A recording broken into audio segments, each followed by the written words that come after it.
All right, peace, family. How is everybody going? This is your man Oni Tase in the building. Uh, you're on KWAZ Radio, you know that, and you're listening to the Pro Black Perspective with with me. I authored Zubiri and the Moons of Ma'ah, and I authored the Pro Black Compendium. Okay. Today we're gonna talk about repatriation. Okay, so if you're in the building, let me know. But today we're gonna talk about repatriation. Mainly, and not just repatriation. The main word here is move. Okay. Uh, and actually, I kind of want to just bring up one of the proverbs in the pro-black perspective. Because sometimes you ain't supposed to move. Sometimes you're not supposed to move. I mean, in the pro-black compendium, sometimes you're not supposed to move, but sometimes moving is one of the most important things, in the world, and that's actually most of the times. Most of the times, moving is an incredibly important thing. But I want to say that there is some circumstance where you're not supposed to move. Okay, uh, and I'm actually going to look it up in the pro-black compendium. So I'm gonna pull out my app and just pull out that page number because it just came to me. Usually I try to prepare a little, but it just came to me that that there's that there are conditions when you're supposed to move. So I'm gonna try to see. I think it's battlefield. I'm gonna look up battlefield. Uh, See if like how many times battlefields inside of Pro Black Compendium.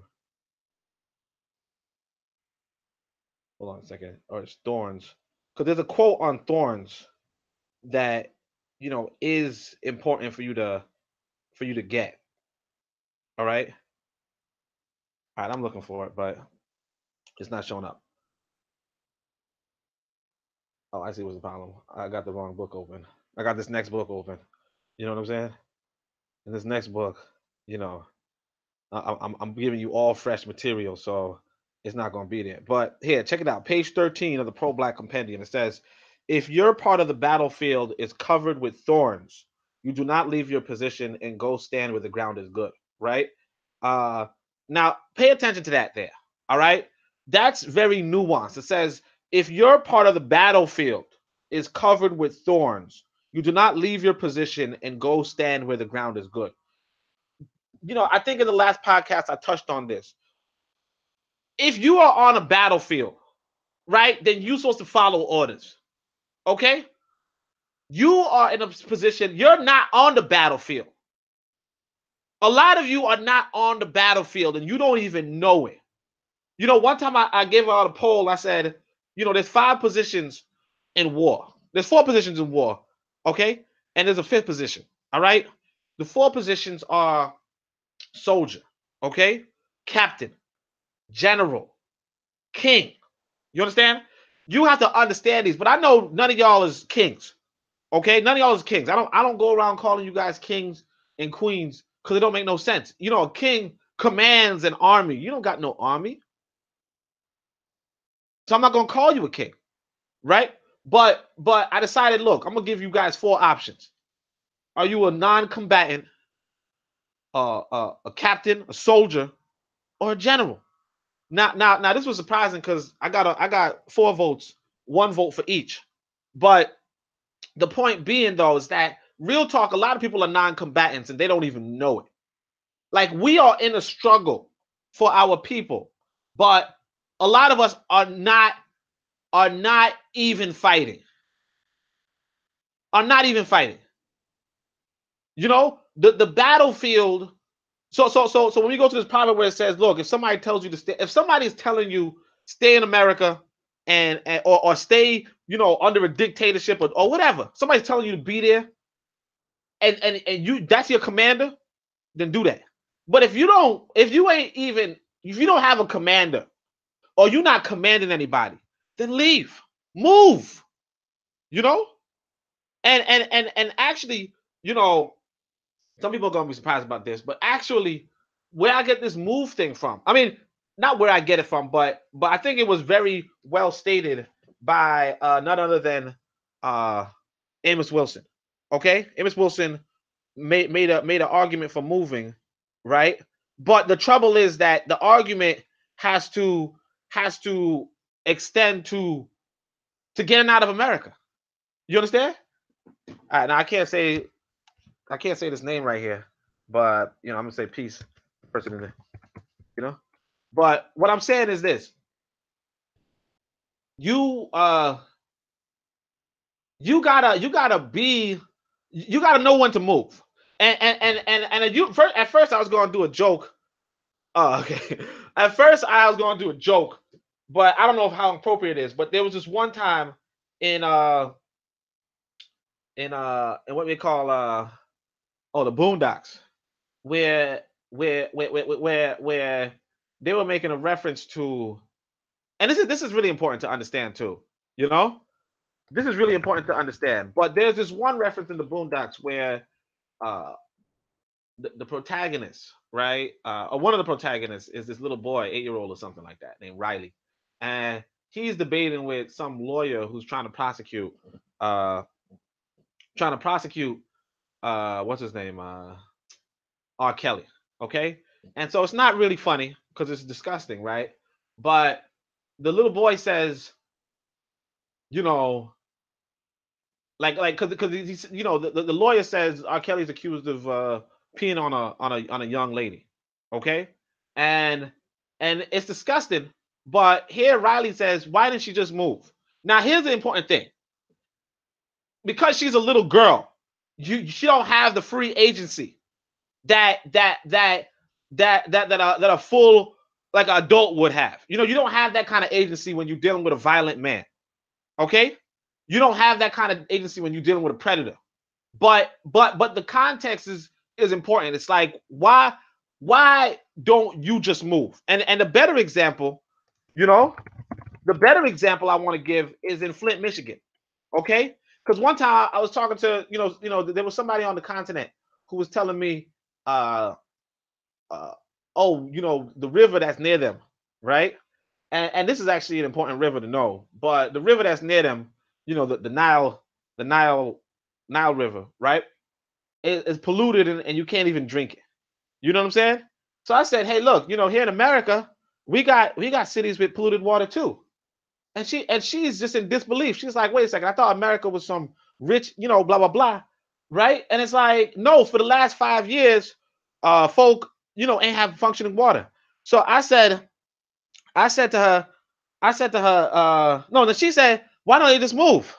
And I said, now of course they can't move. How would they move? What that make sense? And of course that's me trying to make excuses for people, right? That's me trying to make excuses for people.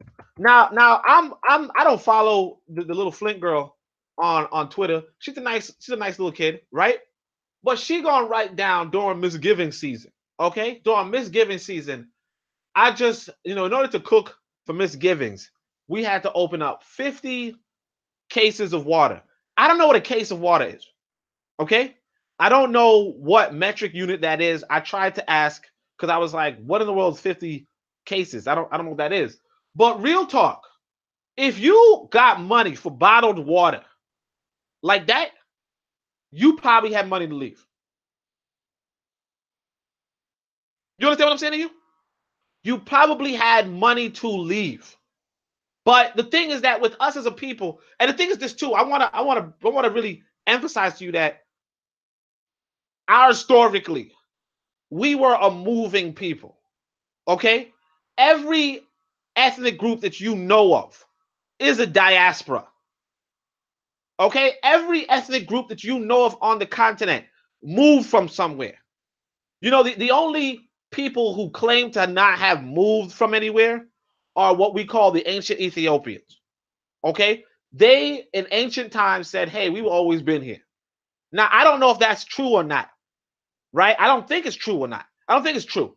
But I think what they were really saying was that the original human being was in ancient Ethiopia. I think they just returned, like the ancient Ethiopians that we know of, contemporaries with ancient Kemet, they just returned to the spot of ancient our story. But see, that's the thing that's important to realize too, that the people who were there, they migrated. They're a diaspora. You understand? The Igbo, the Yoruba, the Akan, they are diasporas. You understand? Because when Carthage fell, when Shanghai fell, when Kemet fell, people left. You either stayed or you left, or you stayed for a little while and you left, or you stayed, or maybe you even died. You understand? And this is what's happening in America, you know? So, like Bitter Medicine podcast is here. He had a great podcast on a brother who went and repatriated. So y'all have to go check that out, because the brother's telling you, yeah, I was in America, and then I just said, you know what? Nah. And then he goes to Africa, he does big things. So definitely go and check out and listen to that podcast, because that's a fresh perspective that you need to know, you know? And even in that podcast, and this is the thing too, that's the battlefield. Africa's the battlefield. Even in that podcast, okay? You hear this brother, saying, I think, oh yeah, Bitter Medicine ask, he says, what about the Chinese there? And the guy says, look here, man, when it comes to like deep sea drilling, right? When it comes to deep sea drilling, who's going to drill if black folk don't have the engineers or don't have the engineering capacity? You understand? Like when we talk about, man, Africa's so rich, Africa got all these resources. Okay. Yeah, of course, man. What? Africa's so rich, Africa got all these resources, right? Okay, it got all these resources. But if it got all these resources, how you going to get them? What you know about digging? What you know about mining? You understand? What you know about mining? What you know about digging? If you don't know those things, then look, you can't get no money off of it. If you're looking to trade it, that's what I'm saying. If you're looking to trade it, now I'm not really about all that trade. I shouldn't really say that, because that's gonna make me the enemy number of the state. But what I'm saying is that if you were about trade, okay, how you gonna trade something you don't have a hold of? You understand? Even if you was talking about the diamond mines, how you gonna run a diamond mine? You know how they doing it now? They put in guns to the heads of kids and telling them go down in the mines and get them. You understand? Now if a Chinaman come around and says, hey, you know what? We can get these diamonds quicker. We can get it safer. We'll send our own people. All that crap. And you the leader, you the dictator or whatever. What options do you have? You understand? Especially if all you was about is the money. If all you're about is getting paid, what other options do you have? This is where the battlefield is. Because the reality is that the doors are open to anybody. The doors are open to anybody. But you sitting here, and this is my trouble with y'all. You sitting here trying to raise the consciousness of folk who ain't gonna be able to do nothing anyway. You understand? You like, hey man, love yourself. Love yourself, black man. Okay. Mookie down the street loves himself. Now what? How does that translate to him running the engineering firm in Africa? Because you don't know how to run an engineering firm in Africa. You just want Mookie to figure out, oh yeah, now I love myself. Now I'm dating. Some of y'all like the most revolutionary thing is black love. Come on. There's a lot more revolutionary things than that. I'm not saying, now look, now it's very important to have a black partner. That's extremely important.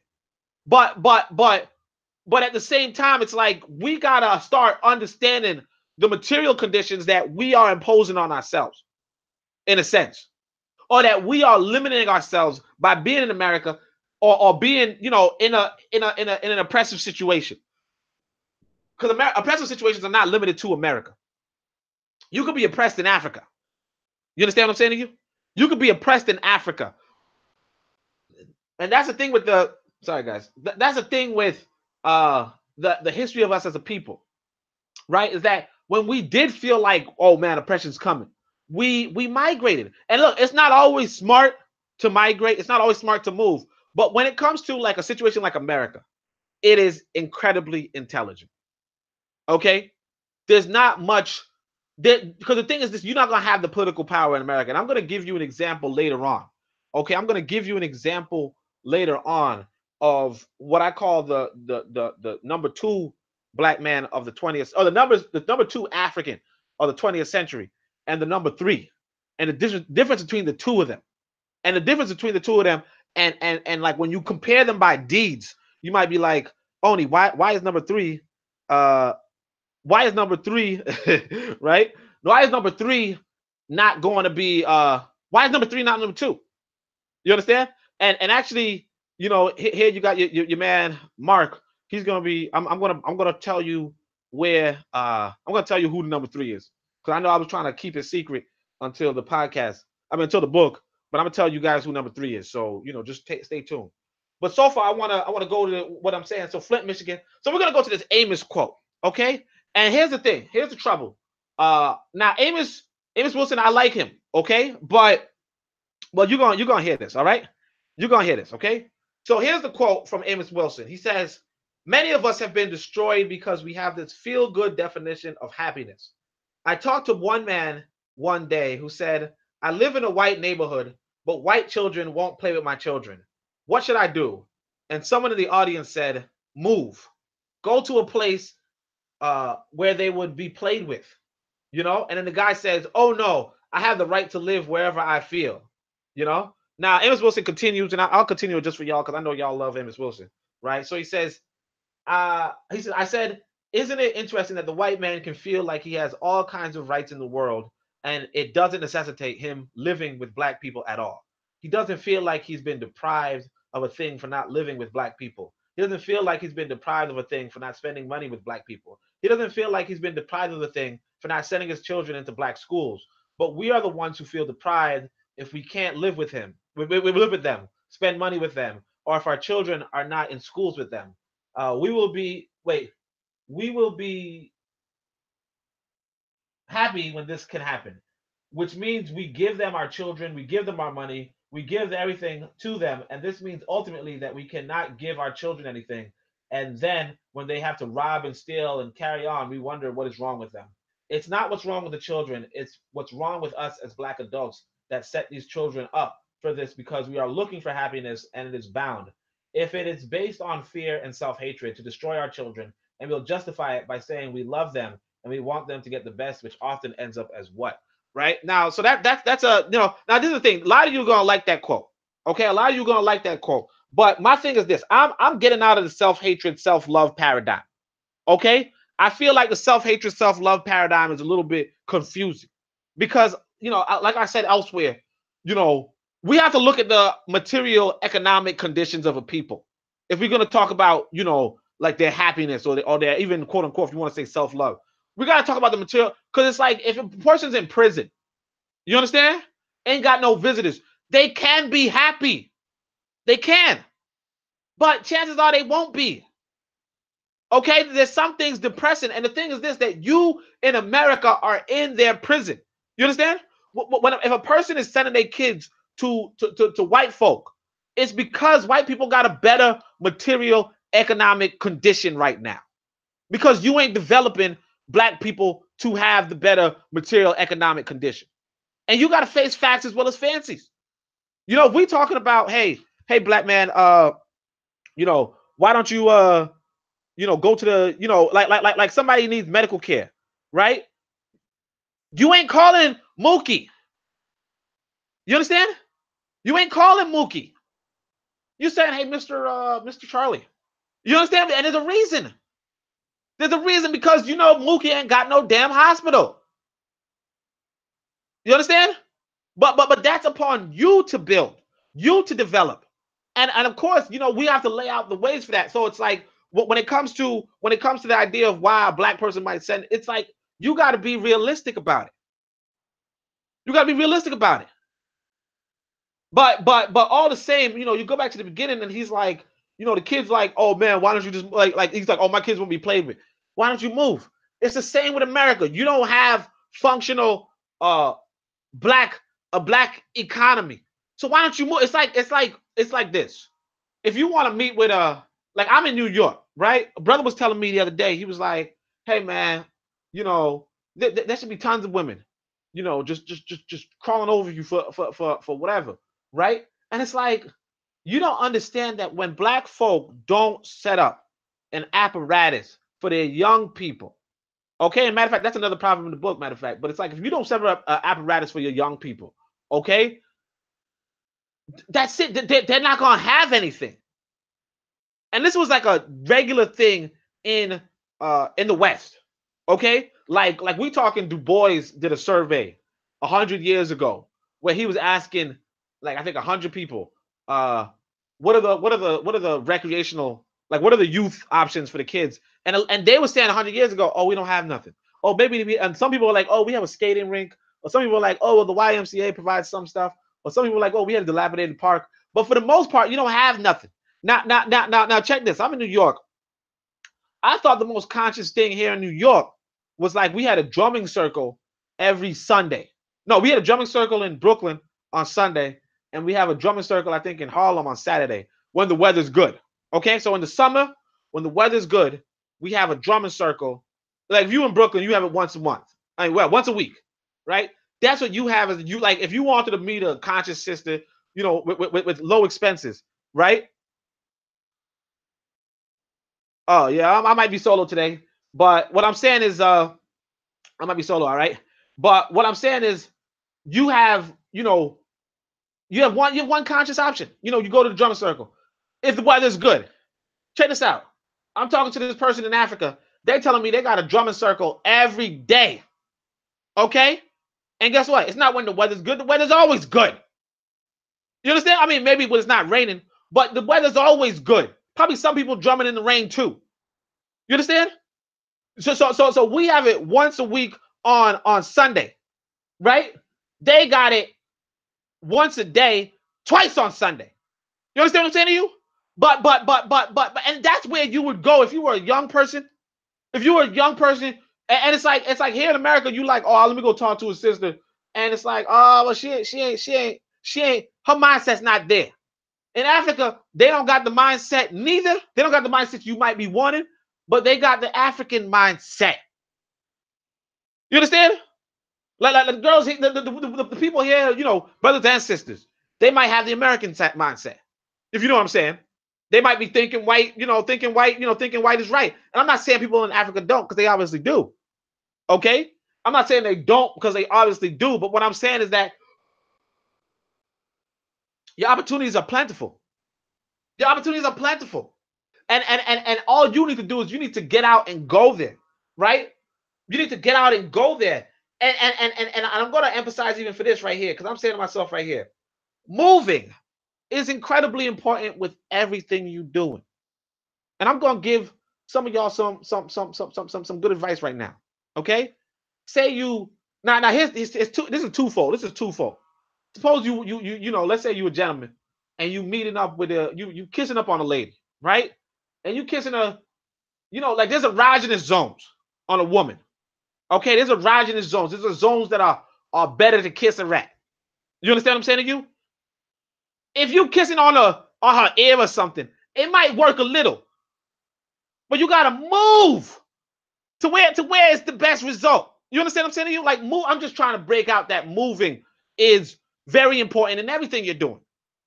But even in that case, if you kissing up on a woman, even on her riding the zones, and she not with it, bruh, you with the wrong lady. You understand?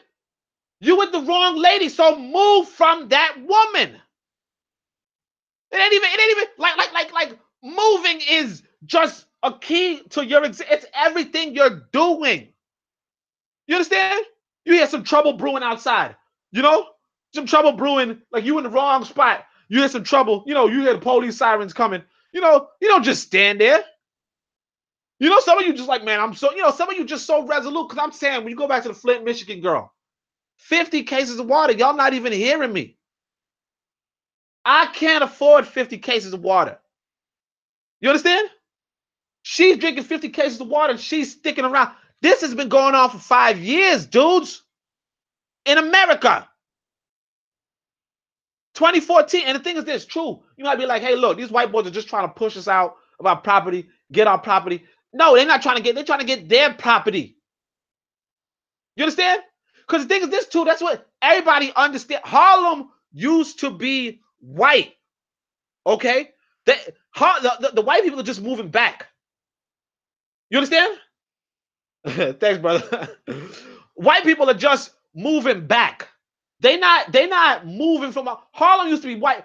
What happened was, I think originally it might have been like Italian or something. I mean, I got the quote because it's in the Malcolm X autobiography, right?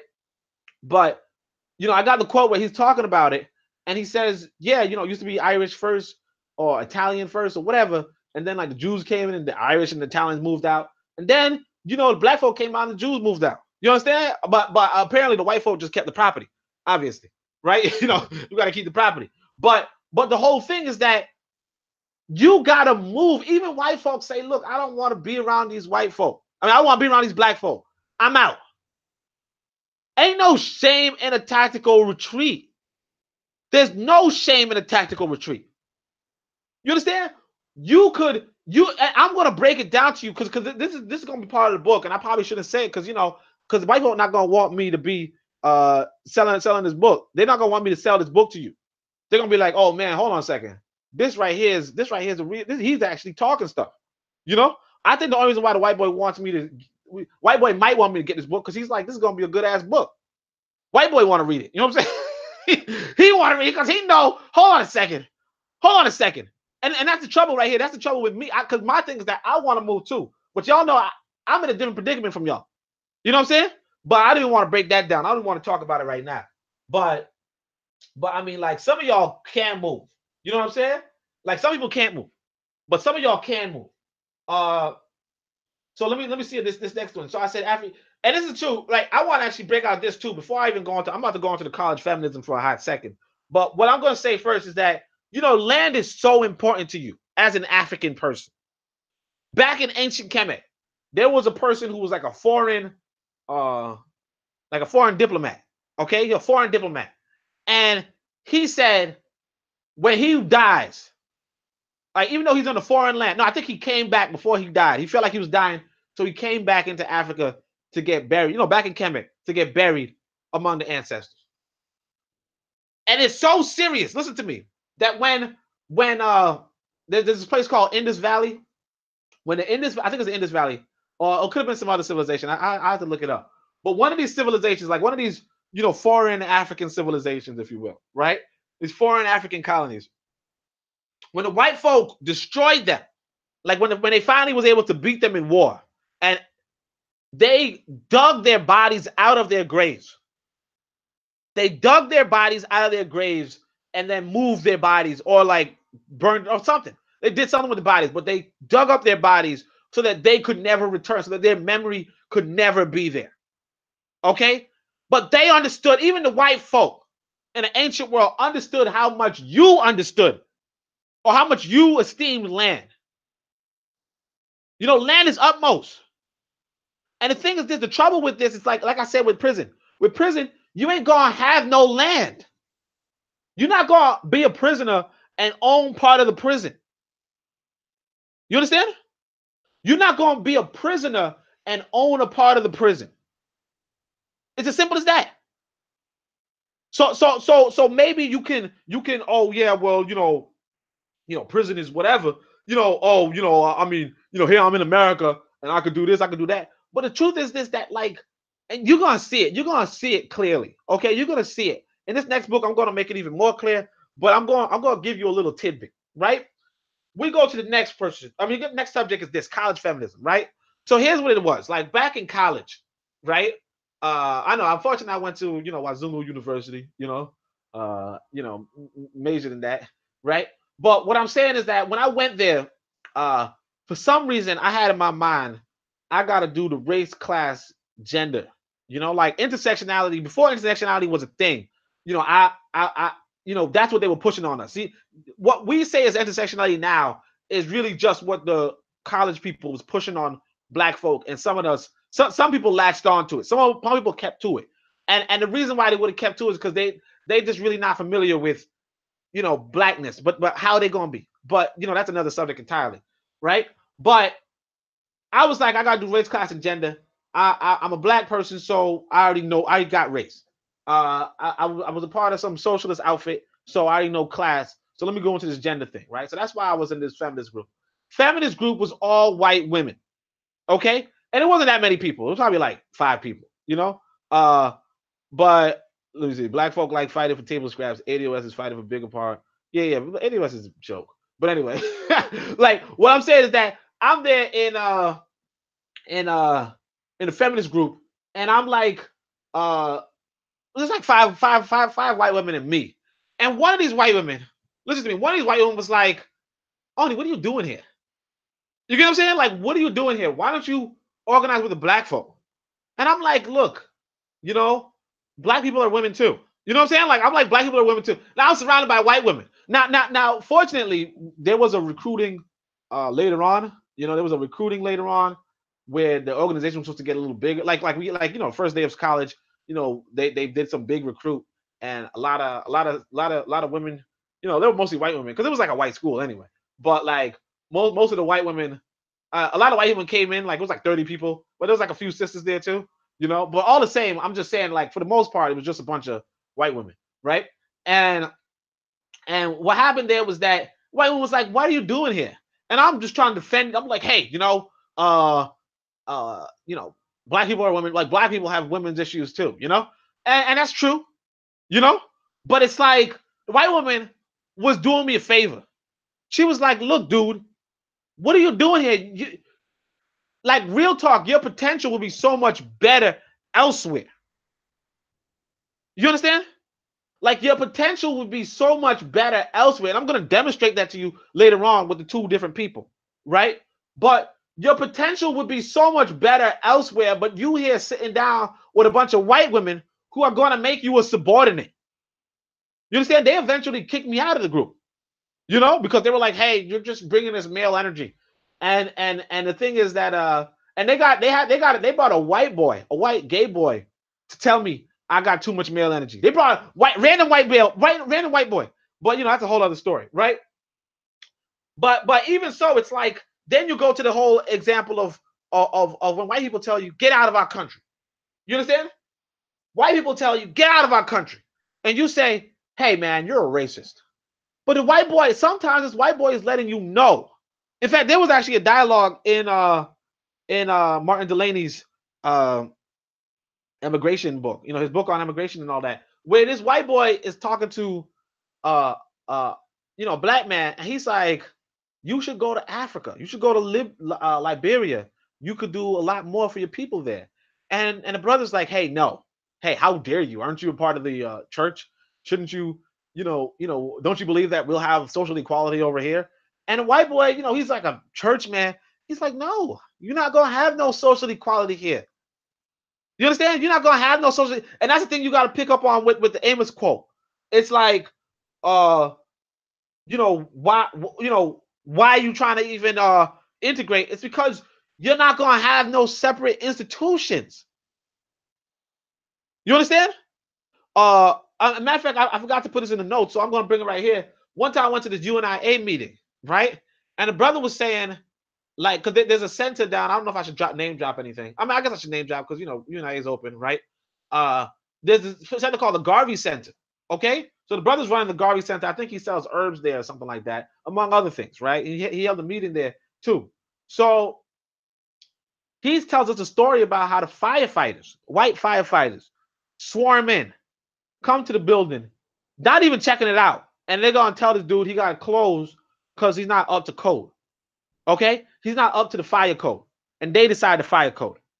You understand? And then he gets out of it though. He swivels out of it because he's like, hey, they're like, hey, what is that you selling though? And he's like, oh, these are some good herbs, and if you use these herbs, you can do all this sort of stuff. He sells them the herbs, and they're like, okay, you pass the fire code. You understand what I'm telling you? You understand what I'm saying to you? It's their nation. You get what I'm saying? Because it's their nation, they can just show up and say, hey, you know what? You're not up to fire code. You didn't pass inspection. Whatever your business is. Or they could do like Flint, Michigan. You living there for how long? They can be like, you know what? Your water's toxic now. Deal with it. You understand? And the kids who drink that water getting poisoned. You understand? You have a choice. Or you got to buy bottled water. You got to rely on people donating bottled water, whatever it is. But a white boy, because he's in charge of his nation, and the thing is this, that when it's your nation, you're supposed to be in charge. You understand what I'm telling you? When we go to Africa, and this is why I'm going to emphasize to you in the book, we got to be a part of a new nation. We're going to call it the Ankobia Nation for now, right? But when we in Africa, right, we gotta do, like, we gotta be in charge. You understand? We gotta be like, hey, wait a second, your water's off. Forget it. Your water's off. That's what this white boy do. Oh, hey, you're not off the fire code.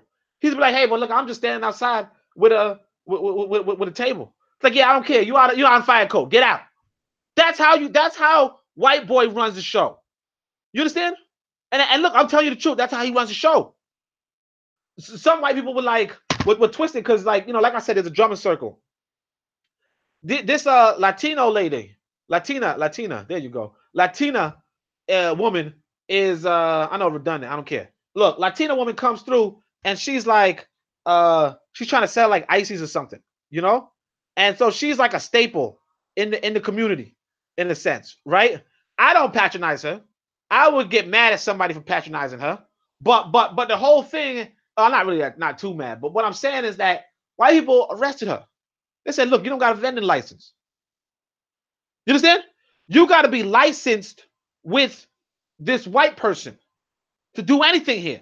You need permission with this white person to do anything. Even if you want to marry somebody. Even if you want to marry somebody, you need to get permission from him. If you want to divorce somebody, you got to get permission from him. You understand? This is why when I talk about our situation here in America, I use the word begging. If you want a job with this white boy, you got to tell him, hey, I can make you some money. You understand?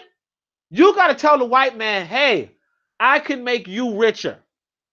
Here's my resume. This is my skills. This is my cover letter. I want you to hire me so that I can make you money. This is why a lot of you don't even understand writing good resumes, because you don't understand the whole premise. The white boy is hiring you not because you need a job. The white boy is hiring you because you can make him more money. You understand? That's all you have here in America. You are begging this other man. You are asking him permission to visit your woman in his hospital. Or your man in his hospital. You understand? And I'm going to bring you the example. I'm telling you, when I tell you about number 2s and 3s, you're going to say, wait a second. Let me pack my bags. Right?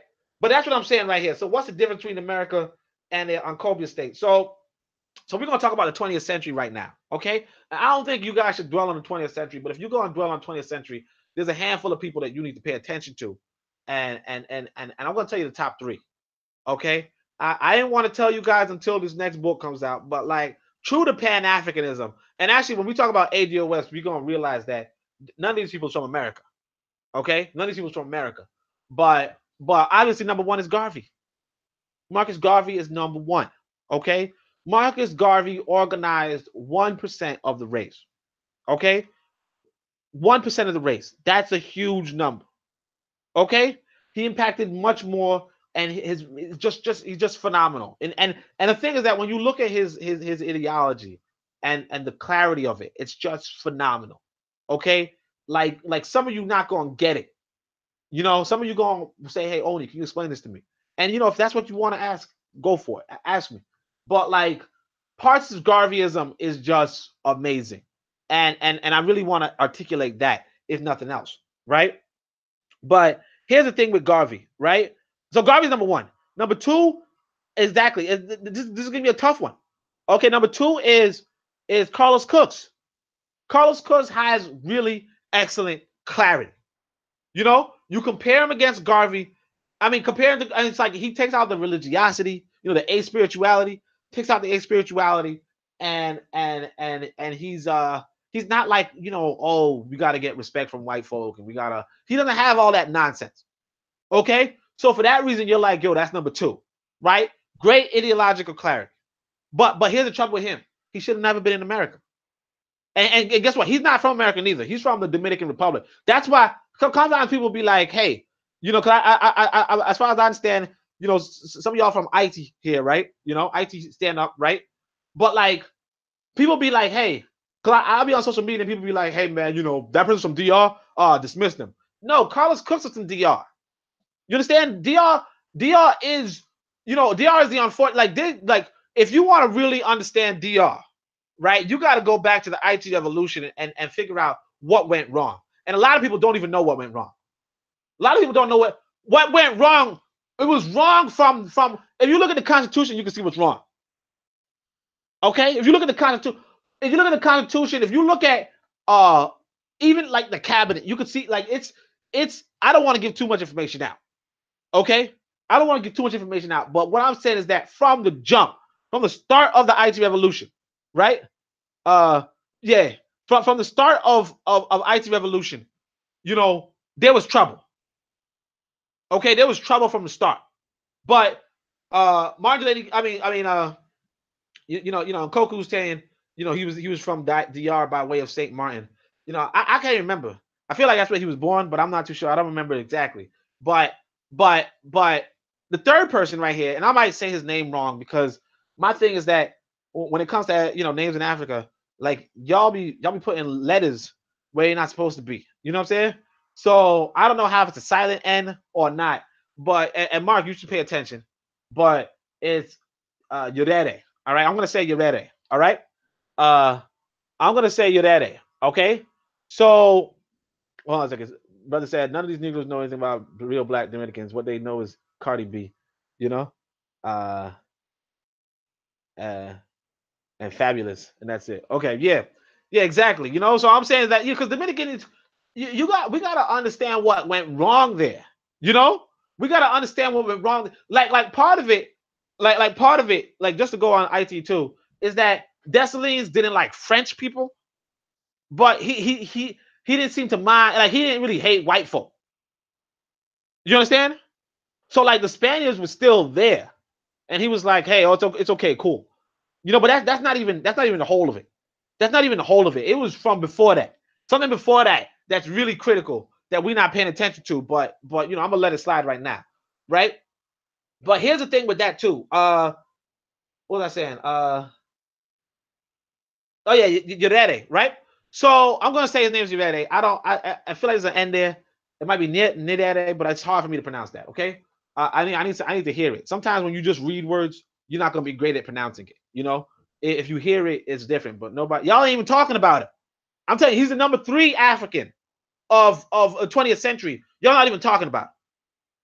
Okay, but here's why he's number 3, and here's why it's hard to say he's number 3 behind Carlos Cooks. Okay, because this, you know, the reason why I say he's number 3 obviously because he's a socialist and all that nonsense, right? But you know, like he didn't have the ideological crowd. You know, he had a lot, not to whatever. But this guy, look here, he unites 2 African countries. 2 countries. He takes Tanganyika, right? He takes Zanzibar. I might have said that wrong. You know, a brother told me the correct pronunciation yesterday. I forgot it. Tanganyika, I think he said. All right, but he takes that country. He takes he takes Zanzibar, and he combines the 2. You're not even picking up what I'm saying. He takes 2 different countries and combines the 2. Okay, and Nkrumah, the miscegenationists, right? That we all know about. We all celebrate Nkrumah, right? And this is actually pretty interesting. I'm going to go into that a little bit more too. But Nkrumah, we all celebrate. He's trying to sabotage Nyerere, right? Who's a real life Pan-Africanist. Okay? Because Nyerere is trying to unite East Africa. He's like, hey, we're going to go to Pan-Africanism. Let's create blocks and then expand those blocks. And Nkrumah's like, no, let's do it all at one time or do nothing pretty much.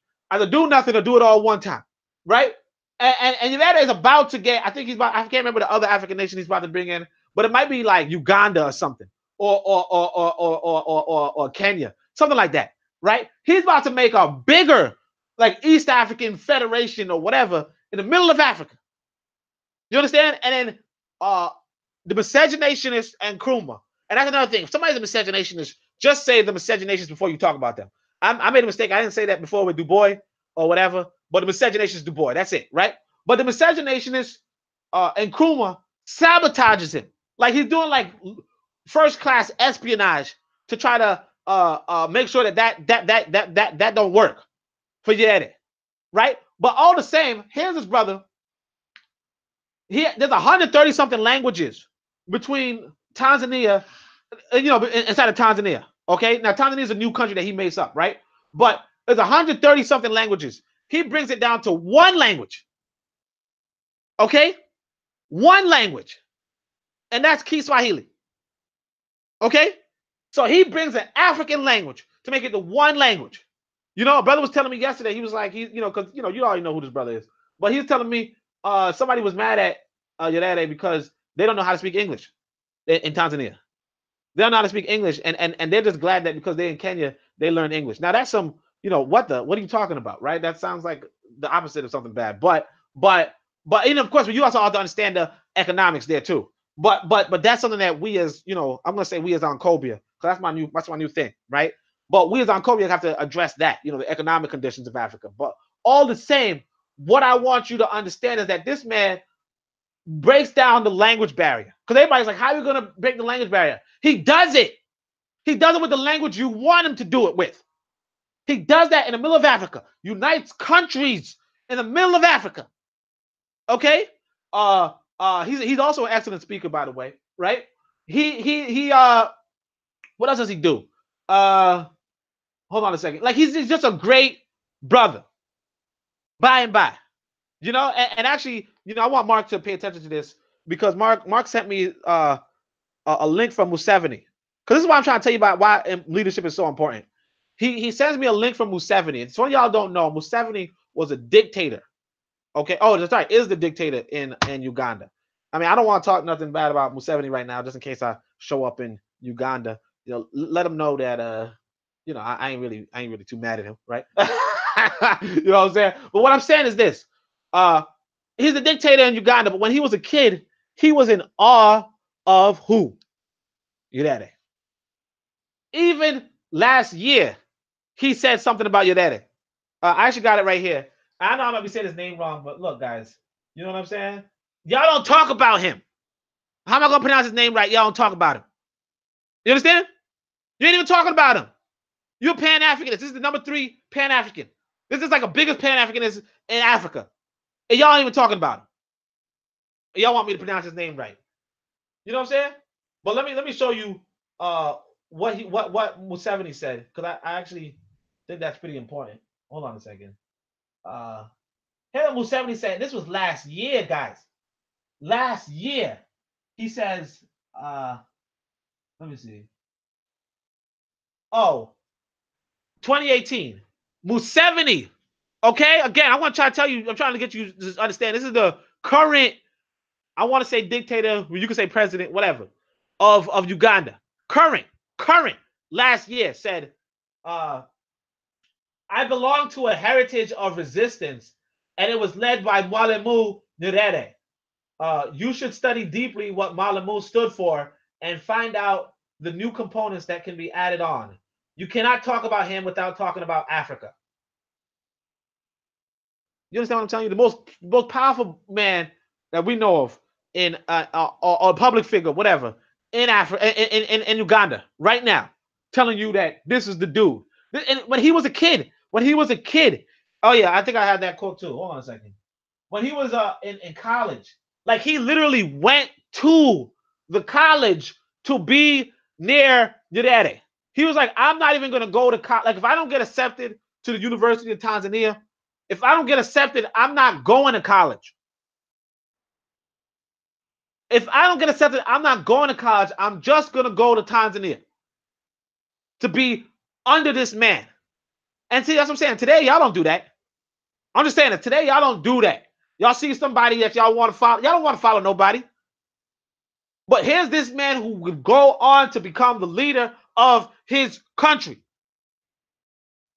And he's like, I would go anything for this dude. And I'm going to tell you what he wrote. because Mark said, Mark sent it to me, and yeah, he sent it to me, and he was like, "Can you explain this?" And I'm like, "Look, dude, it's so obvious when you see who he's talking about." But it just surprised me though, because I was like, "How in the world he knew I was talking about Nyerere?" Like how do you know I was talking about Nyerere? But he says, "Oh yeah," he says, "I will defer to his wisdom absolutely." As a college student, he said, "I would defer to Nyerere's wisdom absolutely, absolutely." And then it's like, why is he like how he is right now? Where's Nyerere? I mean, it's more complicated than that. Obviously, like I said, it's much more complicated than that. But I want you to understand how important leadership is, how important it is for you to stand up, get out, do what you need to do, or to promote who you need to promote. Okay? Because these are the people. In fact, what this dude says, Museveni is saying while he's there, because B-Song or Mark, that's his username right here, right? They could tell you what the document says, or he could even link you the document. But in the document, it's telling you that Museveni is saying, "Hey, look, I came down to Tanzania, and I'm like, yo, these people are not radical enough. They're not revolutionary enough." That's Museveni. And I said even last year he's bragging about this matter. Now again, I let me see if I got more of this record, right? Oh yeah, somebody was saying that when it comes to Tanzania, right? And he like when it comes to like this like getting the ethnic religions out, you know what I'm saying? Like no more ethnic division, right? He's like one of the best in Africa. You understand? He's like one of the best in Africa to get rid of ethnic divisions. Like when we talk about, oh well, let's not be ethnic, blah blah. Everybody in Tanzania is like, hey, I'm Tanzanian. First, nation first. You understand? And the thing is that and some of you might be like, hey, well, nation's not a good thing. No, you have to understand this. And this is something I want to look. I don't want to give y'all too much right now because it's going to be in the book. I don't want to give y'all too much right now. But one of the things you got to realize is that nobody's race first. Everybody's nation first. Does that make sense? Like America is America first. You understand what I'm saying to you? Russia is Russia first. Okay? China is China first. China's not, oh yeah, we're gonna put Japan in front of us. Now they might be raised second in a sense, okay, but they nation first. That's why I'm saying that we as an African people have to create that nation. Okay, we have to create a nation and a nation mindset. That's why I use the word oncopia, because I'm like, you know what, like real talk, like people in that, like sometimes you gotta listen to the people. In fact, there's a proverb in Africa. Like I said, I got a lot of stuff in this ProBlack Compendium. That's why I don't know why y'all not reading it. Because if you start to read the ProBlack Compendium and try to understand everything in it, you're gonna be ahead of your time. Like real talk, right? But there's a proverb in Africa that says, here, let me show you. Hold on a second. Oh yeah, look. Popular beliefs on essential matters must be examined. This is page 53, by the way. Popular beliefs on essential matters must be examined in order to discover the original thought. By the way, thanks, Mark. So popular beliefs on essential matters must be examined in order to discover the original thought. So we go to Africa, we go to people on the continent, and all they do is talking about their tribe. All they do is talking about their nation. All they do is talking about this, that, so on and so forth. And you're like, hey, man, it's all about race. Listen to them. Or even listen to yourself. Listen to both of you. Races don't have policies. Nations do. You understand? And Nkrumah is able to do what he's doing, is able to sabotage Nyerere. The miscegenationist in Nkrumah is able to sabotage Nyerere because he has a nation. But there's no race policy. You understand? And by the way, just to give you some more context, Nyerere fights Idi Amin. I think Idi Amin starts a war with Nyerere, and Nyerere ends it. Now, here's why I had to critique Bobby Wright, because Bobby Wright was like, why would Nyerere fight with another African country when South Africa's right next door? You know, why don't you fight South Africa? My thing is this: Idi Amin was a Scotty. That's one thing, right? But the other thing is that, as far as I understand, Idi Amin attacked him. But the reason why I'm saying this is important is because Idi Amin's the dictator in Uganda. And notwithstanding that, here's a young Museveni who wants to link up with the brother from Tanzania, even though the brother from Tanzania attacked Uganda. I mean, that's kind of like a race first mentality, real talk right there. But what I'm saying, I mean, but of course, you know, you also got to understand that the situation in Africa is that, you know, if you got a certain, because they have certain groups already, you know, the quote unquote, you know, if you want to call them tribes, you want to call them ethnic groups, you want to call them nations, whatever you want to call them, because they have them already, they're going to, like if you're a leader, some of the leaders, the Scotty leaders, are going to attack certain groups. So I don't really know the breakdown of what group Museveni was from. I don't even care to explore it, to be honest. Right? So maybe he could have been from the persecuted group, but it depends on, he wasn't even a part of the persecuted group. The point is that this was like the shining star in Africa. And of course you had Bobby Wright, who was like, hey, you know, why would he do that? And of course, I'm not saying Bobby Wright was wrong, because I'm not saying that he was entirely wrong. Okay? Hold on a second. You guys hear me? All right. I'm not saying that he's entirely wrong, right? I'm not saying he's entirely wrong.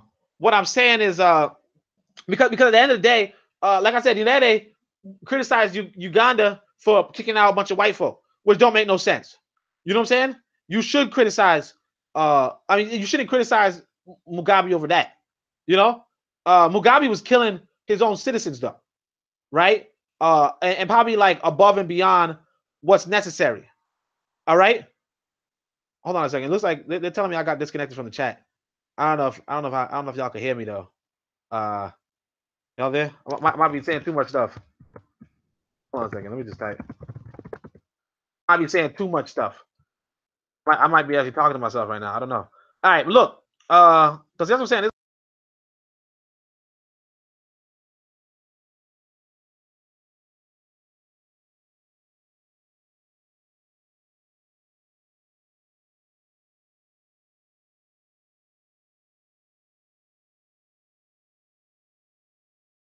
If I could, let me see if I could. Can y'all hear me?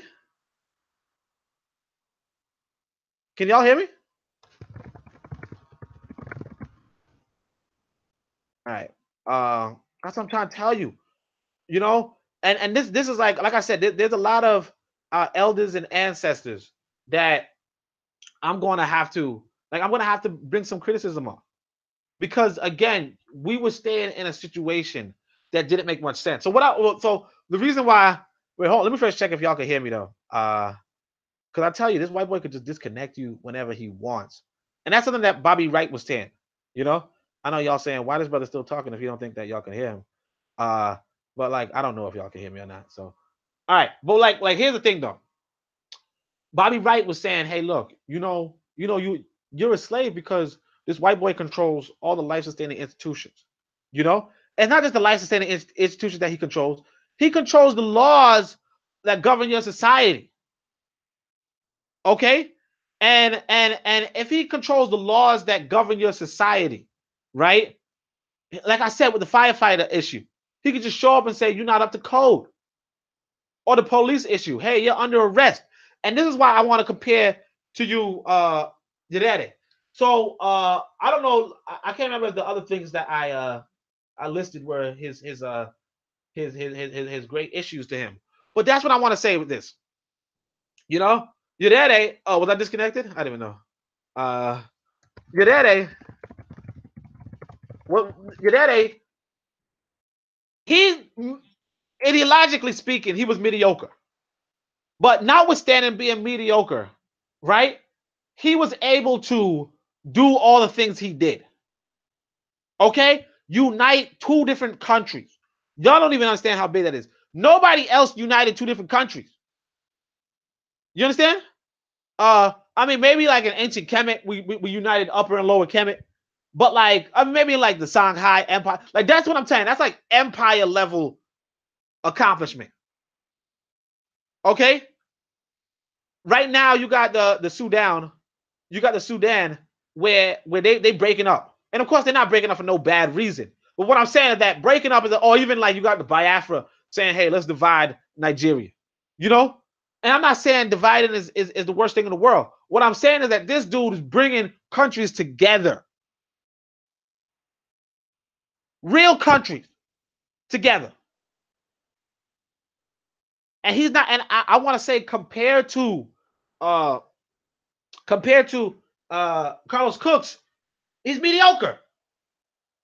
You understand? So what do you think Carlos Cook could have done there? And now if you look at Carlos Cook's story, however, right? He gets into a little fight. He coordinates a fight, and his white boy arrests him, put him in jail, or he does this, or he does something else, and his white boy sends him into the military to die. Like this white boy sends him on a battleground to die, and he miraculously survives. And even when he miraculously survives, he has to go back to this white boy in order to live. And you're not even understanding that. The difference between being in Africa, being able to unite countries to create a solid language to this day, low ethnic conflict in Africa. Low, I would say. Low ethnic conflict in Africa. In Tanzania, sorry. And language, Kiswahili. Universal language. Right? 2 different countries united. Okay? And then here's this great brother, intelligent brother, right? In America. And what could you say? You understand? But I still had to put him above Nyerere. You understand? But to me, it's like it's hard. Like with Garvey, it's a clear case. With Garvey, it's a clear case. 1% is like, in today's term, let's say there's 1 billion African people, right? 1% is, let's whatever. I won't say 10 million, right? I want to say 10 million. I'm not too sure. I believe it's right. Yeah, sure. All right, 10 million people. You got 10 million people in one organization. That's a huge accomplishment. It's actually more than 1%, like 1.5%. So it was like 400 million black folk in the world, and he had 6 million in the organization. That's huge. You understand? That's huge. You can't compare that to anybody. But number 2, with Carlos Cook, you don't have that same record. You just have that ideological clarity, which is very important. But then it's like, if he were in Africa, because the difference between being in Africa and America is this: the police, if you do something that's righteous by the black sense in a white nation, you did a crime. If you do something that's righteous in the black sense in a black country, you could become a leader. You become a politician. You understand what I'm telling you? And you're not getting it. And just to emphasize it further, right? Because this is something that Mark got to listen to this one right here. And he said he's going to try to give y'all the document. But Mark got to listen to this one right here, right? Garvey, the white people were saying this. Garvey could have taken over Liberia. The reason why they blocked Garvey, see, Garvey got an excuse for not moving. You know what I'm saying? I got an excuse too, like right now, because like if I don't want to break it down, I want to tell y'all, get my book out there. You know what I'm saying? Get my book out so that I could, whatever. I don't want to tell y'all about that. But what I'm saying is this: Garvey had an excuse, definitely. Okay?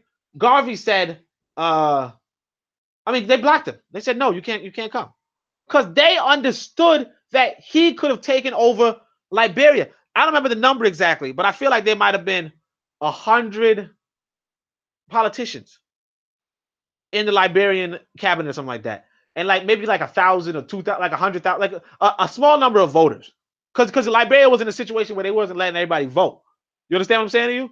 So if you were to have convinced a number of voters to put in a number of people sympathetic to the UNIA, okay, the UNIA would own the Liberian government politically. Does that make sense to y'all? Because there weren't that many voters. You understand? You have to be like let's say you have to be a man of property or something. right? There wasn't that many voters. Okay, there wasn't that many, and all you had to do was just be sympathetic to the UNIA showing up and doing what it had to do, which wasn't hard because Garvey was like one of the best speakers, and Garvey had a nice program. Liberia was in a situation, and look, I'm going to break it down for you in this book. Okay, I'm going to break it down for you, right? And I probably shouldn't say it because, like I said, this white boy's probably like, hey, wait a second. Like, you already heard Google done disconnected me for a hot second. How he reconnected me to these white boys. You know, say hello to the white boys listening, right? Say hello to the white boys. But what I'm saying is, you know, Garvey, like they understood that. It wasn't difficult. Because y'all be putting white folk as like, yo, they so impervious, they can't be stopped. Nothing can be done. No, particularly with the diaspora. The diaspora has the resources, but it don't have the resourcefulness. That's what I used to tell y'all on the streets. Once upon a time, I used to walk around streets of Brooklyn trying to get people to come to my meeting. And I would say, look, black people got the resources. We don't have the resourcefulness. You understand? That's what I used to say. You know, little old me talking to little old y'all, right? But that's what it is. Everybody else, because that's what happened. Somebody was sending me some anti-Chinese crap, you know? He was like, here's some stuff about China. But he took a different angle to it. He was like, here's China, what was it? Buying up property in America. Yeah, exactly. So Marcus said only the American Liberians could vote. That's exactly what it is. So if you could convince the American Liberians to vote in favor of the UNIA, if you have enough of them voting in favor of the UNIA, then the state is going to do that. You understand? Everybody knows this. It's like if you have enough people voting to end, to emancipate black folk in America, then black folk are gonna be emancipated. You understand? Because the reality is that even if there are people behind the scenes, there's the public scene too. You understand? Even if there's people behind the scenes, there's the public scene too, and that's something that we're not really grasping. You know, like at the end of the day, Trump could shut down the government for 30-something days, for a month. You know, you have power in the government, in the laws, on the books. You get what I'm saying? So I probably should I'm a little new to chatting, so I don't really know. But that's the thing what I want to say too. So I might be, going right here. But I said, look, that's what happened. Garvey could have taken over Liberia. Because like Mark was saying, there's only a handful of people who could vote, only a handful of people who were on the political scene. And if you came through and you was doing some good work, right? Or even like oh yeah, that's what I'm saying about China. China is buying up property in America too. You understand? Because anybody could buy a property in America if you got the money. You understand? Anybody could buy a property in Africa if you got the money. And the trouble is this, that you have the money, but you ain't using it. You ain't organized to use it. You understand? Now, you probably don't got the money to buy up American buildings per se, but you got the money to buy up African buildings. You understand? Africa wants solar energy. You have that money. You understand what I'm saying to you? You have that. Africa needs qualified medical care. Qualified doctors. If you could go there, but of course it's a little complicated, and I'll explain it, later, because some of y'all can be like, wait a second, there's some nuances, and I mean, look, if you want to bring up what the nuances is, I can probably address it now, possibly. But what I'm saying is that there are nuances there.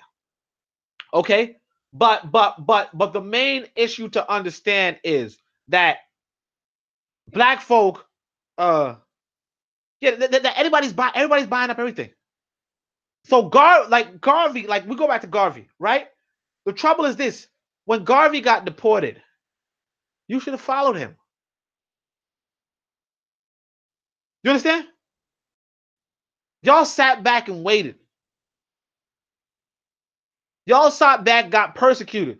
America made it clear. Like I said, I don't know if I told y'all this, but when white folk tell you get out of my country, they are trying to tell you something. They're doing you a favor. They're saying, look, this is my country. Garvey says this is the white man's country. You have to, when you have to do is you have to understand that this is the white man's country. And you got to say to yourself, what exactly can I do? What exactly can I do here? You can commit a crime here. You know, helping out black folk is like a crime here. You can do that. But when you do a crime, you get it like, it's like, oh, that's an example I forgot to write down. It's like the Move 9. You know, Move 9 is like, you know what we're going to do? We're just going to separate. We're just going to have a neighborhood right here in the middle of America. We're going to have a neighborhood. And that's going to be all it is. We're going to have a few, you know, a few guns. That's it. We're going to have guns and we're going to protect this. White boys like this. Look here. If you want to do what the Maroons did, okay? That's some of my ancestors right there. If you want to do what the Maroons did in Jamaica, right? Fight us for 7 fucking years. Fight us for 7 years. Then we might say, yeah, sure, here's your land. You're not going to have a building and fight nobody for no 7 years. You're not going to have an apartment complex and fight nobody for 7 years. Not this white boy in the middle of his land. I can't remember. I think it was like one night. They fought for one night. You understand? If you're trying to take this white man's land from under his nose, you got to fight for an amount of years. Even if you're in a black land. This is Jamaica. 7 years. Haiti. 14 years. You know? You get what I'm saying? Brother was saying Akon, LeBron James, you know? And that's the thing with Akon and LeBron James. With Akon and LeBron James, it's a little more complicated because as far as I heard, they was using white people's money. You get what I'm saying? Like they was just the face. Like Akon was the face for China, and LeBron James, we know he was the face for white folk. And Bit of Medicine and I had a podcast on that. You know, like they probably put in some money for themselves, but that's the trouble with like, and that's the thing too. It's like real talk. You also got to say to yourself, who else has the qualifications? You understand? Or who else could do it? Like who else could build a school? Like how many black people can even the LeBron James circle? But all that, you know, just saying how many black folk, yada yada, or even how many black folk know solar security, you know? So like brother was saying, it's better than nothing, you know. At least they did something, and that's what I'm saying. It's like that, and that's really the truth right there too. You get what I'm saying? Like, but it ties into a larger narrative, and that's what I really want to, like, I can't say, but I want you to understand that it ties into a larger narrative. You know, like what we're doing as a people, we really slipping. You understand? We slipping. And I say that because I was telling his brother yesterday, I was like, look, we get caught up in the wrong narratives. You know, we talk about self-hate too much, you know? And the reason why I say that is because every other people had negative propaganda against them. Like when you talk about self-hate as a result of negative propaganda, every other people had negative propaganda against them. You understand what I'm saying to you? China had negative propaganda against it. But they did what nation, they did nation building. And that's what I really want y'all to understand, grasp, that we have to go about with nation building. And a part of that nation building is just being a nation. You know, not just being, no, sorry, that's not, I'm not even gonna say that because y'all gonna get confused about that. I'm saying your nation building goal right now is waiting for this next book. You know, or your nation building goal right now is reading these last 2 books or getting these last 2 books out, but also especially getting this next book. And actually, I'm going to break down. I'm going to say a little more on that later. But here's what I'm saying is that when Garvey left, you should have followed him. Y'all were like, hey, he didn't work out in Jamaica. Yeah, because he built this big base in America, and y'all left him. Y'all said, okay, he was deployed. Okay, well, now we're gonna continue your legacy, but we're gonna do it underground, and we're gonna be less proud. No, get out. You know, that's what I said. There's this video of this dude trying to make fun. Like, I don't know if he's like you know how Eddie Murphy does with in Coming to America, where he's like pretending to be some dude from Africa, right? So there's this dude in Africa who's pretending to be some dude in America, right? And he's like sitting down in like winter gear, in the middle of Africa, and somebody checks up on him like, "Why are you in winter gear?" You know, and he's like, "Yo, you think because we're in the same place, you think we're in the same weather?" And and you know, it's pretty funny. He's like a Eddie Murphy type. But at one point, he's like, "Get out of here, man! Get out of here, man!" You know. And the thing is this: that is that, and the thing is this: brother was saying he has an excuse for not showing up at Garvey. Yeah, I know. I'm saying not saying you. I'm saying us in general. But like, what I'm saying is this: you know, when a guy says, "Get out of here," right? And it's like that's the advice that you need to take. Just get out of here, man. You understand? Just get out. Cause the thing is that you're not gonna like white people. It's their nation. You understand? You don't understand what a nation is just yet. You're not going because I didn't understand it until I started writing this book. Okay, but when you understand nations, you say to yourself, "Okay, hold on a second." You know, it's the same with IT. You know, it's like when you understand nations, you say, "Wait a second, why did they?" You know what I'm saying? You'll see what I'm talking about. But oh yeah, I said, look, you know, you didn't follow Garvey. You know, of course, I'm just gonna do my humble brag. You should be following me. You understand what I'm saying to you? You should be getting these books out to people. I'm reading Zubiri. I'm telling you, like, if you do nothing else, read the first 10 chapters of Zubiri to somebody. Or read the first 4 chapters of Zubiri to somebody. You know? Just read Zubiri to somebody. Okay? First 4 chapters. Anybody. Be like, hey, look, I give a moment of my time. I want a moment of your time. Or you can go to the 8-week disciplinary program in the ProBlack Compendium and just go over it with like 3 other people. Find 3 other people and go over it with them. That's all you got to do right now. Because I'm writing this book. I'm working hard on writing this book. But in the meantime, in between time, what you need to do is you need to get these books out. Okay? If I write a book as good as Zubiri, I should be a millionaire. That's what I'm saying. With white folk, you could be a mediocre person. And that's what I'm saying. Back in, like I said, in Africa, you had Carlos Cook's genius. Okay? Genius. Right? He leaves a good mark. But compared to Nyerere, it's like, wait a second. And Nyerere is relatively mediocre. You say relatively mediocre. Contemporaries. They're contemporaries. One of them is the president of a country, and the other one is like a organizer, in a sense. You know what I'm saying? Of an organization where he's like, hey, let's repatriate. But they don't really repatriate. You know what I'm saying? Or hey, let's be ready for a conflict in Africa. And I think they might have been, but then it's like Ethiopia or something. And he didn't even like Ethiopia. So I say all this to say that, you know, just move. And here's another thing I want you to do. I think that you should do this. While I'm writing this book, I think you should send me a list of contacts, right? Send me a list of contacts that you think should, like I should tell to either get the book or even if I can, you know, get the book for them. You know what I'm saying to you? I don't know if I could get the book for them because that's a little complicated. But or if I could put out a list and tell y'all to get the book for them. I don't know. But the whole idea is that you should be sending me a list of people, like of gifted, smart, intelligent people who should because that's what I'm saying. Like y'all wasn't paying attention in the beginning when I said, hey, look, I was part of this white feminist group. Do you know how devastating that is? If I saw me from back then, I would be like, what a disgrace of a human being. And that's me. But this is a bright young man who decides to go hang out with a bunch of crackers. Okay?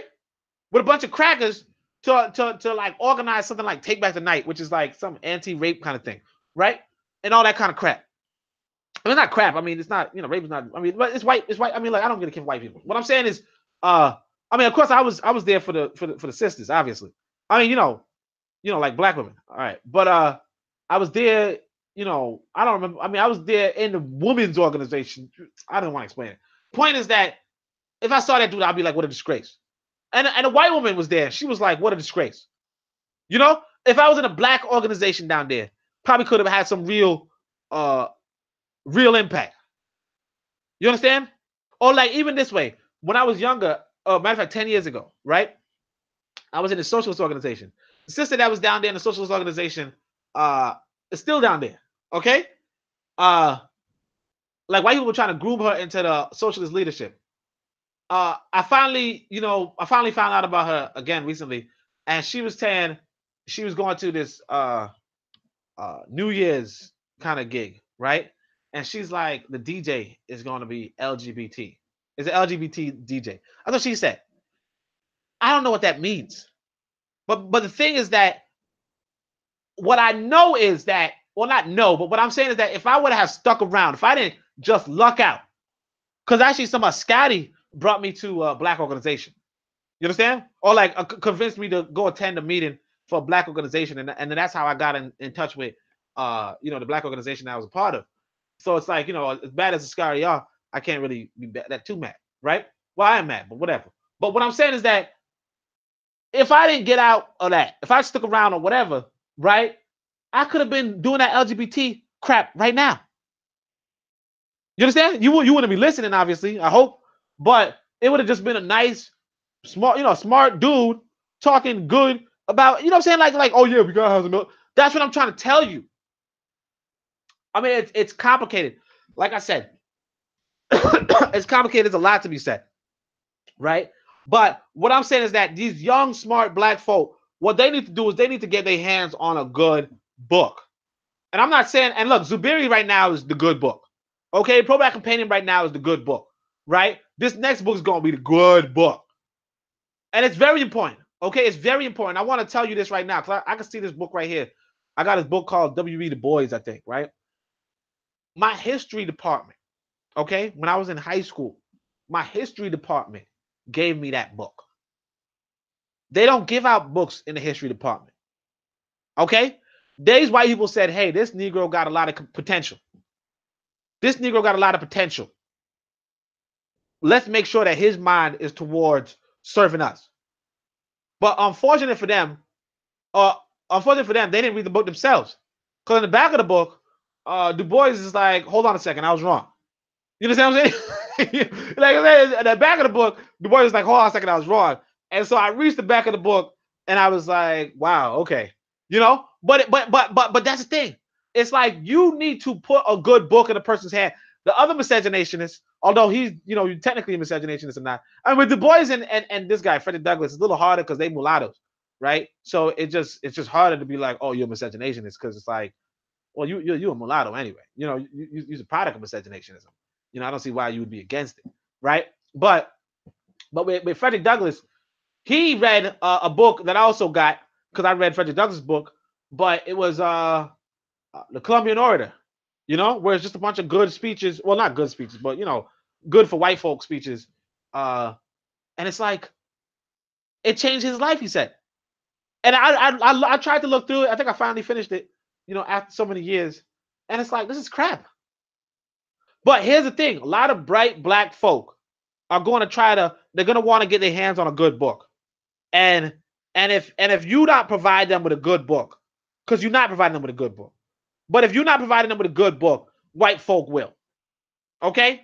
So you got to make it your mission. Like I said, anybody of all ages, I want you to read to them the first 4 chapters of Zubiri. You can even go to the first 10 chapters, because it's a short read. It's a short book. It's like 60 pages. You read that book to them. Or, and on top of that, you get them a copy of Zubiri. That's $15. And I know some of you saying, hey, wait a second, Oni. I already got a copy of Zubiri. I already spent the $15. And I know none of y'all is really saying that, but if anybody out there saying that, sure. Right? I already got a copy. Then why should I get another copy? What are you talking about? You understand? And this is the thing. Listen to me right now. This is something I want to explain to you too. Like I was saying with white people support their people, even if they're mediocre. Even if they're mediocre. If they're not mediocre, or all white people mediocre, real talk. But like, if they're better than mediocre for white folk or whatever, right? If they're exceptional as a white person, white people make them, like, they just raise them up. You know what I'm saying? White people give white folk money. Even when white people, like here's the thing, and that's all I want you to understand. Bill Gates gets a speaking fee. I mean, has a speaking fee. Or Hillary Clinton has a speaking fee. You understand what I'm saying to you? These people are like, at least with Bill Gates, he's richer than all the folk that he goes to speak to. Wherever he goes to speak at. Last time he went speaking, he brought a cup of human feces. He brought a cup of human feces on the stage. Tell you that he could, there's a process to turn human feces into, human feces and sewage into clean water. But the whole point is that they pay him. He's rich. They still pay him to go speak at a venue. White people don't stop giving money. Don't stop supporting people that they feel is like that they feel it is a decent or a good example of them. If you say to yourself, "Hey, look, Oni, I gave you $30, a year ago," which is, look, that's a lot of money, I guess, in a sense, not really, but it's a lot of money if you want to say that, if you want to think that, if that's how you're thinking, maybe it's a lot of money to you, okay? But that's how it's like if you build nations. Here's one thing that you gotta understand with nations, and that's why one of my favorite podcasts, it's 3 podcasts I like, or not 3, but it's like one of my favorites is the one about earn $5,000. Well, I talk about taxes. The way how the nation works is that the leader of the nation collects taxes. You understand? And the reason why Museveni is rich, because Museveni collects taxes on top of, negotiating trades and all that, negotiating deals and all that. But one thing is that if the nation don't got a regular income, if the leadership don't got a regular, if you're not regularly contributing to the leadership, right? You ain't really doing, you did something. But the reality is that nobody's running that way. It's like with the government shutdown, the U.S. government shutdown, right? They, after a while, these white people was like, hold on a second. No, I'm gonna get paid. I'm not gonna work for nothing. You understand? And then here's the thing with you is that you're not organized to make it so your people are not working for nothing. You understand what I'm saying to you? You're not organized to make sure your people are not working for. I should drop my Cash App if you're not paying attention. So you can get to that Cash App. But even if you don't want to do the Cash App route, what I'm saying is get these books out. That's really critical. Especially if you know there's a black person with a brain between their ears. And you let them know, hey, look, I think you're a smart person. So could you read this book? And look, if you want to stroke their ego, listen to me. Hold on a second. I think I might get cut off again. I can't tell. But look, if you want to stroke their ego, okay, tell them, look, here's this book. Somebody wrote this book called Zubiri. I don't really understand it. Could you read it and explain it to me? It's a really short read. Can you read it and explain it to me? And they say, sure. They could be a little 15-year-old boy. You're like, sure, why not? Oh gosh, all right. You don't understand this, Mr. Adult? Well, all right, I'll read it for you. Stroke their ego. It don't matter. Okay? Just get the book to them. Get them to read it, because these are the kids. These are your future. These are your future. And the trouble is this, that part of the reason why Zubiri is such a small book too, or even why ProBlack Compendium is such an easy read, is because y'all be doing the wrong things. Hey, here's this book by Francis Cress Welsing, or here's this book by Amos Wilson, or here's this book by Marimba Ani, right? You got 400 something pages that you got to wade through. But Marimba Ani, I couldn't even read it. You understand what I'm saying? Matter of fact, I'm about to pick it up right now and tell you what I'm talking about. I'm just going to pick it up, go to a random page. I wish y'all would tell me a random page, but I'm going to go to 435. Here, look at this. Look at this right here. 435. Neurosyphilis affects the brain. The most common form is paresis, which is softening of the brain that causes progressive paralysis and mental disorder. Syphilis also can affect the spinal cord, the optic nerve, causing blindness, or a cranial nerve, causing deafness. What is described above is what the physicians were able to coldly observe in the name of science. In Jones' book, there's a testimony from patients to the effect that they did not know that they had syphilis, but were told vaguely that they had bad blood. All right, so from this, I could probably grasp that she's talking about people being purposely injected by disease. But here's the thing: it's like people are gonna read this and be like, wait, how does this improve my how is this gonna go forward toward nation building? You understand? I'm not even gonna go. I mean, like I could have just went on a good random page. I mean, a good page where that's not really that confusing. But again, that might not be too confusing to me because I already know the history. You know, I could read, you know, one paragraph and a half and be like, yeah, I think I know what she's talking about. But people who ain't with it, not gonna know. You understand? If I was in college, you sent me that 10 years ago, I would just be like, I don't know what she's talking about. I mean, it might be interesting right there. That might be a little interesting, but I gotta go through the more difficult part in the front of the book. You know, maybe it looks like it might get easier in the back, but the point being that's the reason why those books are so simple, so easy. So you just go up to people. You go up to the people in your family, in your community, and say, "Hey, look, this brother wrote this book. I think you're an intelligent person." You let them know. You say, "Look, I think you're an intelligent person." And you know, see, the thing is that y'all gonna go to them. I think you're wrong. You're wrong. You're wrong. You're wrong. No, stroke their ego. Say, hey, I think you're really smart. Could you explain this to me? You know, like that. That's all you got to do. Because the thing is this: that these are the future leaders.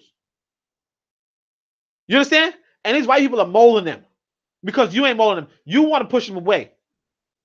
But anyway, that's not really much else I want to say on that matter. Just get that list of contacts. If you're doing nothing else, if you don't want to get another book, if you don't want to read the book to nobody, if you don't want to get that list of contacts, maybe I could tell people online, look here, we're gonna try to get these books out to the real ones, to the future. We're gonna try to get these books out to the future. But otherwise, if nobody else got anything to say, I mean, if y'all got anything y'all think y'all want to say to me, you know, let me know now.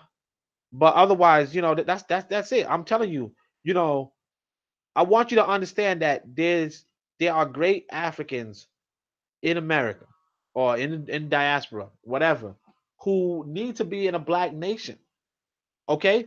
Who won't live up to their potential if they're in a white nation. Marcus Garvey was one of them, but he had an excuse, okay? What's his name? Carlos Cooks. I don't think he had an excuse. Amos Wilson, Bobby Wright, Francis Wellesley, remember Ani, who's still alive right now. All that, they don't really have the excuse. You understand? You might say, yeah, you don't have the excuse, but understand this: I'm not an internationally well-known speaker. You understand what I'm saying to you? I mean, y'all, I'm internationally known according, you know, some of y'all is international. You know what I'm saying? But no, I'm not internationally well-known. I don't got speaking fees. You know what I'm saying? I got people who saying, hey, look, I already spent $15. I don't want to spend another 15. And I dang sure ain't gonna spend more than that. You know what I'm saying? I got a cash app that's so empty. You know what I'm saying? Even when I'm giving y'all quality. But all the same, I want y'all to know that, yeah, like if you have nothing else to do, just get the list of contacts. The people that you think is bright. Be like, hey, look here. You know, I want to put you on this list where, you know, either Oni's going to contact you, somebody's going to contact you about getting the book. You know what I'm saying? About getting the book. You know, and if you give me the contact, like real talk, if I could collect money and be like, here, I could buy the book for them. You understand what I'm saying to you? I mean, of course, I'll use your money to buy it, obviously. But like, what if like, well, I look like I don't got that kind of money. But otherwise, I mean, we need to get these books into the hands of the thinking African people. And if you know them, you got to show them. If you know them, you got to show them. You understand? But if there's nothing else that y'all want to say, that's pretty much it, man. Like you got to understand your potential here in America, or even like, and like I said, it's not just America, because you could be in a dictatorship on the continent. Okay, you could be in a dictatorship on the continent. You know, you should still move. You understand? Because we need to move somewhere where it's not illegal to nation build. You understand? It's not illegal to own the institutions in your community. That's what we need to do. Okay, you know, obviously that requires some research on your part. But what I'm saying is that like as far as if you have any ambition towards really helping out your people, like you can't do it, particularly in America. Like you can't do it in a white nation. It's harder in a Ascati nation. But that's why we need to build that Ancobia nation. Okay? So thank you so much for listening. Thank you for tuning in. Thanks everybody for commenting. Thanks everybody for sticking around. Sorry I disconnected so many times. I think this white boy don't like when you talking. You understand? But otherwise it's been real. It's been fun. Thanks for tuning in. And definitely check out the podcast from KWEZ Radio. The one about repatriation particularly, but check out all of them. Real talk. But the one on repatriation, definitely listen to that. That's another brother who repatriated, and he went through and he was able to do stuff.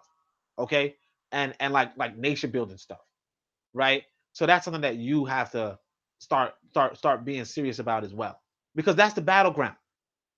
Flint, Michigan is not the battleground. You understand? New York ain't the battleground. But thanks so much. Shem Hotep means I go in peace. And